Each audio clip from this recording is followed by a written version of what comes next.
Okay, at kami nga ay pumunta nga sa sementeryo at grabe, ang layo-layo ng nilakad namin kasi hindi na makapasok yung sasakyan. Ayan. So, ayun siya. Traffic na dito at yung mga sasakyan ay wala nang madaanan dahil sa dami ng tao, sa dami na rin ng sasakyan. Ayan o.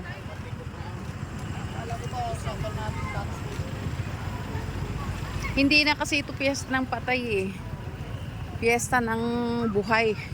Kasi ang namimesta yung mga buhay. Ayan, ang dami-daming mga hindi na gumagalaw yung sasakyan. Hanggang dito sa loob ng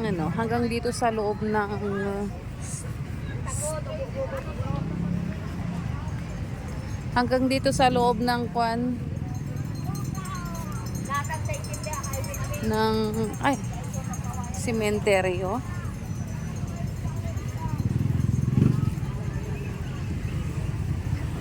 Ayan.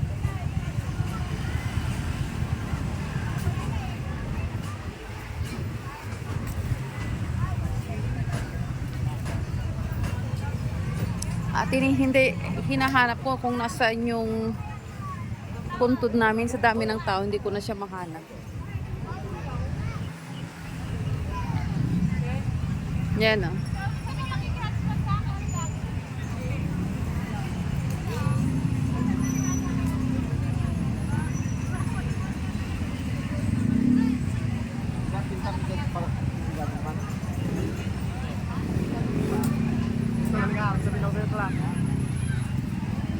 Ang layo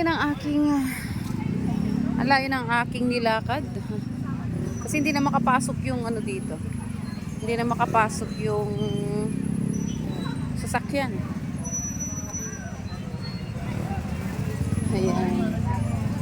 At nasaan na? Yun.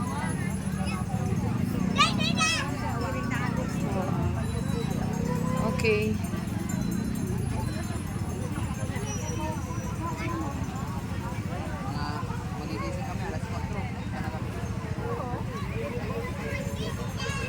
At kasama namin siyempre si Gray.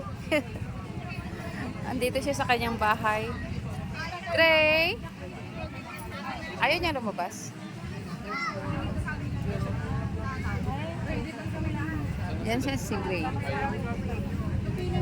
Makikipiesta rin daw siya ng patay. Mangunguha siya ng mga tunaw na kandila.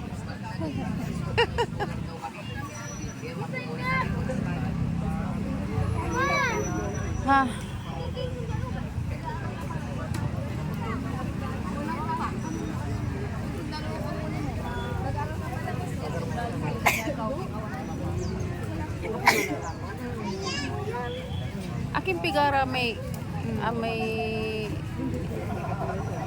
luti tayo. Yan. Inirso ko lang daw raman ako. Adi gawa tayo ang gamanay. Gawa tayo te kulanday.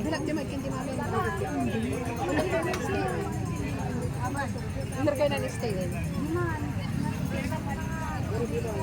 Lagi kami, kapunta kami. Ano tayo ba na eh?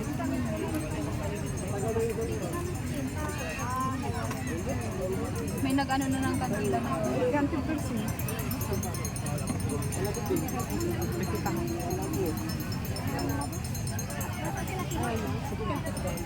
Ayan.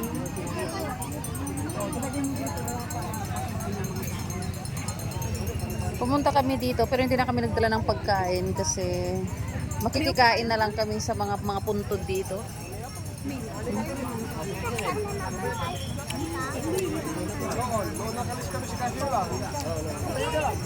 Ayan. Isa-isahin ko na lang yung mga puntod.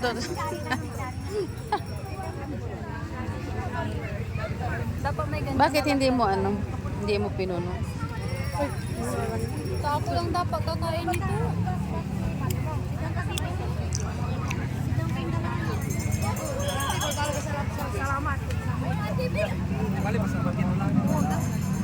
Ito yung sa ano, sa Mount Zion. Pero doon sa kasi sa lumang sementeryo, ano baha doon ngayon. Pero dito walang baha. Yan.